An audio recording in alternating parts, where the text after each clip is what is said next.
This is the methods episode of our mini-series on how to read the biomedical literature. I'm going to take you through some important things to look out for when you're reading a methods section. It is one of the more important sections of a paper. I'm also going to try and be more concise than I have in previous episodes, but also I tell you that every time and then I get real chatty, so we'll see. Let's get into it.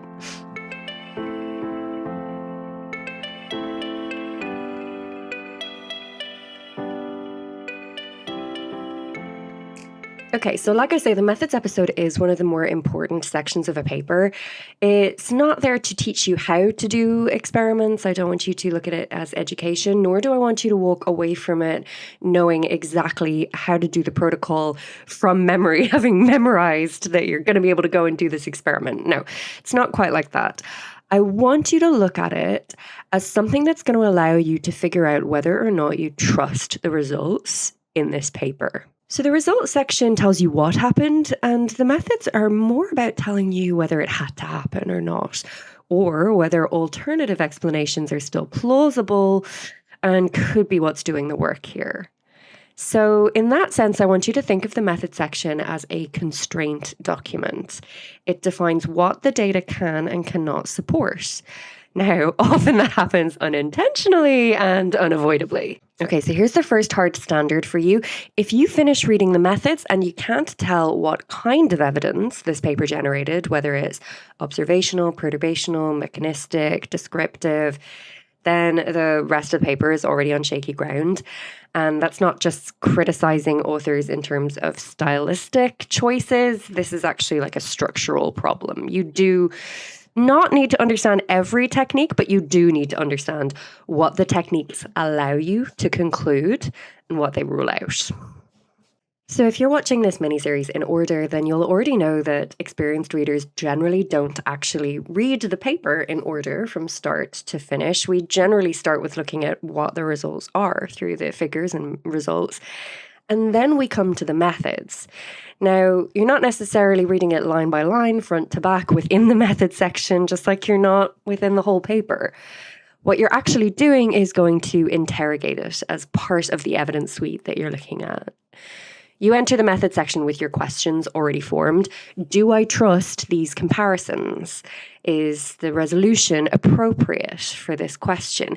Is there something causal going on here? Or is it purely correlative and dressed up as something more interesting? Not that that would be something we come across an awful lot in the biomedical literature or anything. Overall, the non-negotiable is this. Methods are not to be read for completeness. They're to be read to test whether the conclusions fail or not. You're not trying to memorize everything. You're not trying to understand the ins and outs of every concentration choice, every volume. You're trying to identify where, silently and without any drama, this study could be wrong. Every method section, regardless of whether the authors are aware of it or not, makes 3 commitments to the author. And reading the methods well means learning to hear them. The first commitment is the unit of inference. Now, is the unit of analysis a cell, a region, a patient, a population? This matters more than almost anything else in the paper, really, sometimes. And that's because it's frequently obscured or misunderstood. So here's the rule. The smallest experimental unit should cap the boldness of the conclusion.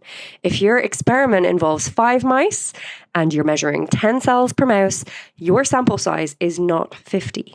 It's 5. Or possibly even 1, depending on how your treatment was administered. Now, everything else is technical replication, not biological replication. And conflating the two is one of the most common and consequential errors in the literature, and that's why these phrases, technical replication and biological replication, are ringing a bell for you because you've probably heard about these in your lectures and in your training. So this problem around the unit of inference has a name. It's called pseudoreplication. It was formalized actually by an ecologist called Stuart Hurlburt back in 1984, and it's a term that refers to treating non-independent observations as though they're statistically independent. Now, in his original survey, Hurlburt found pseudoreplication in roughly half of the ecological studies that he examined that used inferential statistics. Decades later, the problem had migrated comprehensively into biomedical research. Moving much more recently to 2010, Stanley Lazick's analysis in BMC Neuroscience, which took a single issue of Nature Neuroscience as a case study, found that 12% of papers definitively showed pseudoreplication, and a further 36% were suspected of it. But that couldn't be confirmed because insufficient methodological information had been provided. That's nearly half of a single issue of one flagship journal, and the problem isn't just historical. David Eisner's 2021 tutorial in the Journal of General Physiology demonstrated through simulation that treating multiple cells from one animal as independent data points can generate statistically significant results that are entirely artifactual. More means less, as his title puts it. So with all of this in mind, when you're reading a method section, ask, what is the actual experimental unit here? Where is the treatment applied, and where is the inference being drawn? Now, the second commitment is the type of evidence. Is it observational, perturbational, purely descriptive, model-based? These aren't interchangeable, and once you correctly identify the evidence class, half the discussion section honestly writes itself, and about half the claims in it probably don't survive. Then the third commitment is the error structure. Where is the replication? Where are the batch effects? Where is the opportunity for pseudo-replication to hide? The literature is fairly unambiguous on what happens when this is mishandled. Most irreproducible papers don't fail because of fraud. They fail because the error structure was misread or never clearly defined in the first place. Now, I'm hinting at something here that you've probably heard about either a little or a lot, and it's the reproducibility crisis. So let's zoom out for a moment. You've probably heard about that.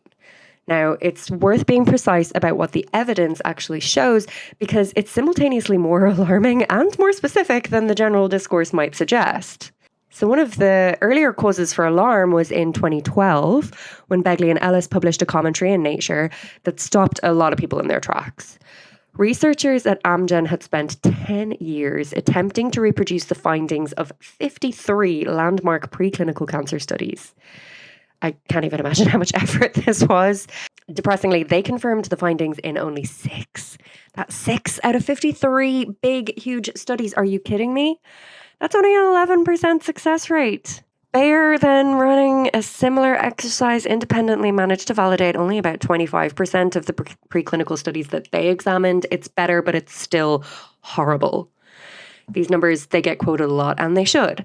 But it's worth noting that these studies themselves also weren't published with full methodological detail, which is pretty ironic in its own way and pretty irritating, but hey-ho. Now, in 2016, a survey of Nature readers found that more than half of respondents, predominantly lab scientists, felt that there was a significant crisis and identified the leading cause as selective reporting, along with, of course, pressure to publish, low statistical power or poor analysis, insufficient replication within the original laboratory, and unavailable methods or code. Now, fraud was way down the list. So this issue is systemic and methodological. It's not primarily a matter of dishonesty. As a PI, I would say a lot of this does come from funding or lack thereof. We're put under pressure to come up with exciting and new novel experiments. That's what gets the funding. Repeating our own work or repeating other people's work just isn't as exciting to most funding bodies. And so getting the funding and therefore resources and pairs of hands to actually do proper validation work and to take our time is not as available as it should be structurally. But another issue as a PI and an educator that I would say is it could really be around our education of how to read well and how to write well. And so a lot of the reason that I'm making these kinds of videos is to try and help us all up our game in that department. A 2020 National Academies workshop on transparent reporting made the situation concrete. McLeod's group assessed over 1,000 publications involving animal research for their reporting of 4 items identified as minimum requirements for transparent preclinical reporting. They were blinding, inclusion and exclusion criteria, randomization, and sample size calculation. They found that fewer than 20% reported blinding, only 15% reported randomization, 10% reported inclusion and exclusion criteria, and just 2% reported power calculations. Overall, 68% of papers reported none of these elements. One paper reported doing all of them. One paper. out of 1,000 plus. Are you kidding me? Okay, so these 4 items, randomization, blinding, sample size estimation, and data handling, were codified by Landis and colleagues in their influential 2012 Nature paper, which came out of an NIH workshop and are now often referred to informally as the Landis 4.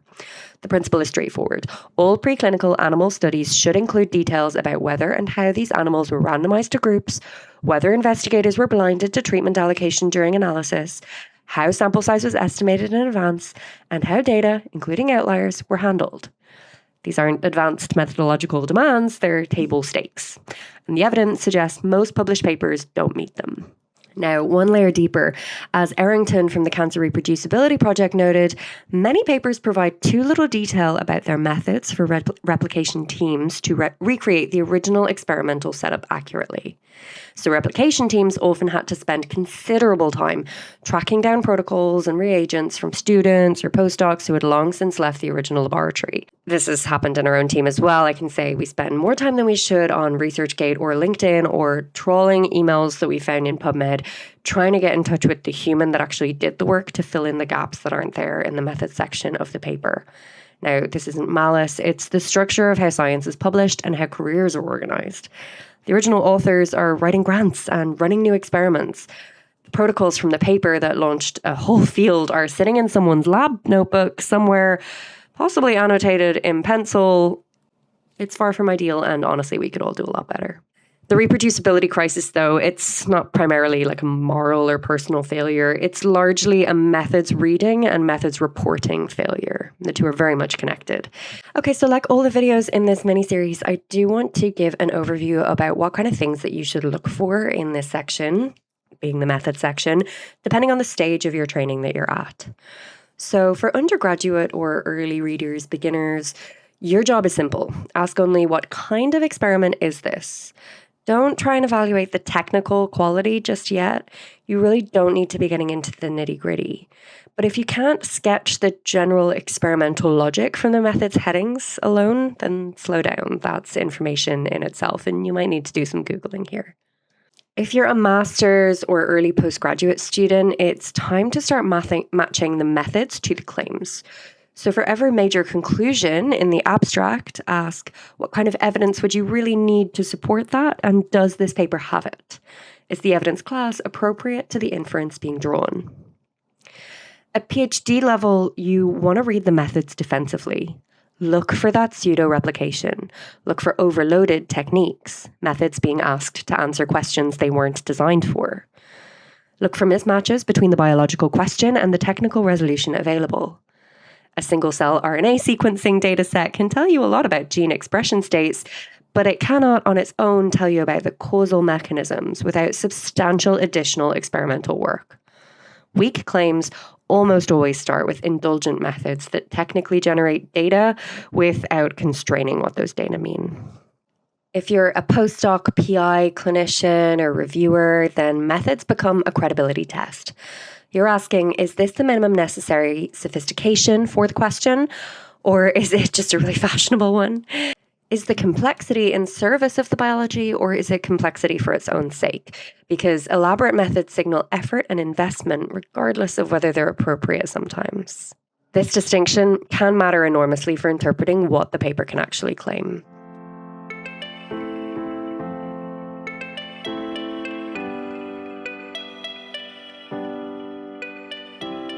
Okay, one thing I'm doing in this mini-series is going through a series of 3 examples in each video. And they're not random examples, they're ones that are from other further reading videos where I've done walkthroughs of these papers. So the first paper that I'm going to look at the method section from was a large multi-cohort observational study. It was published in Lancet and it was around obesity and infection. Now, what the methods are doing here is defining the populations, exclusions, follow-up, replication across cohorts, and statistical adjustment at scale. This is architectural methods writing. If you're a student, you should notice that nothing causal is claimed, even though the effect sizes are large. The methods are very clear that this is association, not mechanism. The restraint is a strength, not a failure. If you're an early researcher, watch how replication is built into the study design. It's not added at the end. Independent cohorts, consistent definitions, and prescribed outcomes do most of the evidential work here, not modeling cleverness. If you're a clinician, the methods here tell you what population this applies to, what outcomes are reliable, and whether residual confounding will remain. This is risk stratification evidence, not intervention evidence. If you're an academic or reviewer, this paper wins by clearly bounding its claims. The methods constrain interpretation tightly. Any discussion claim that strays beyond association would be easy to reject, and importantly, the authors don't make those claims, although there's definitely some moments where I start to worry that they're going to. Now, the next example is a platform or model building paper. It's around gastric multi-regional assembloids. What the methods are doing here is showing you that the model itself is the result, and then everything else is validation. Here, the methods aren't supporting a biological question, they are the biology. If you're a student, you don't want to ask, what disease does this cure? Instead, you want to ask, what types of new questions does this model make possible to ask that couldn't be asked before? If you're an early researcher, pay attention to how robustness is demonstrated. Reproducibility, boundaries, and failure modes. A platform paper lives or dies on whether someone else could reasonably implement it. If you're a clinician, this isn't a translational claim just yet. The methods tell you how far removed this system still is from patients, and precisely which aspects of physiology it can and cannot model. If you're an academic or reviewer, you want to read the methods here like a usability audit. Are the conditions overtuned? Are limitations acknowledged? Is the novelty functional or just combinatorial? In platform papers, weak methods do not age well. In the field of 3D models, we see that there are a lot of different groups in a lot of different institutions developing their own 3D models that are all slightly different to each other. There's very much a crisis going on in this community in terms of how we can possibly benchmark each other's systems in order to ensure that when we're testing different therapeutics or different biological mechanisms even down the line, how can we know that if we're each using a gastric multi-regional assembloid, for example, that we're all doing the same thing? For that, you need the original platform paper for each model to be really, really clear and include a lot of detail. The third example is a spatial multimodal cancer paper. It's about LUAD precursor evolution and shows spatial transcriptomics. Now, what the methods are doing here is managing extreme complexity while preserving inferential control. Spatial resolution is the scientific necessity here, and it's not decoration. If you're a student, first thing I would say about a method section for a paper like this is don't panic. You're not expected to understand every part of the method here. It's really, really advanced. Focus instead on why spatial information matters biologically in this question and what a bulk sequencing approach would have missed. If you're an early researcher, watch how triangulation works. Multiple modalities converge on the same biological story. That convergence is doing the evidential heavy lifting, not any single data set. Now, if you're a clinician, this is pre-interventional insight. The methods tell you how early disease ecosystems form, not yet how to treat them. They do set the stage for prevention rather than some sort of late-stage therapy. And finally, if you're an academic or reviewer, the key question here is necessity. Would simpler methods have obscured the biology? If the answer is yes, the complexity is justified. If not, it could be performative. Methods density is not a flaw. Unnecessary methods density is. To close, I want to reassure you that you don't necessarily need to understand every part of every method in every paper, but you do need to understand what the method makes impossible to conclude. If you get that right, then weak papers collapse early and strong ones become much easier to recognize. Well done for making it this far. In the next videos, we'll go on to discuss the results and conclusions sections of papers. And like I said, if you want to look at the walkthroughs of those specific studies that I just mentioned, they're on the channel as well. And papers that I've referenced are in the description of the video. Happy reading!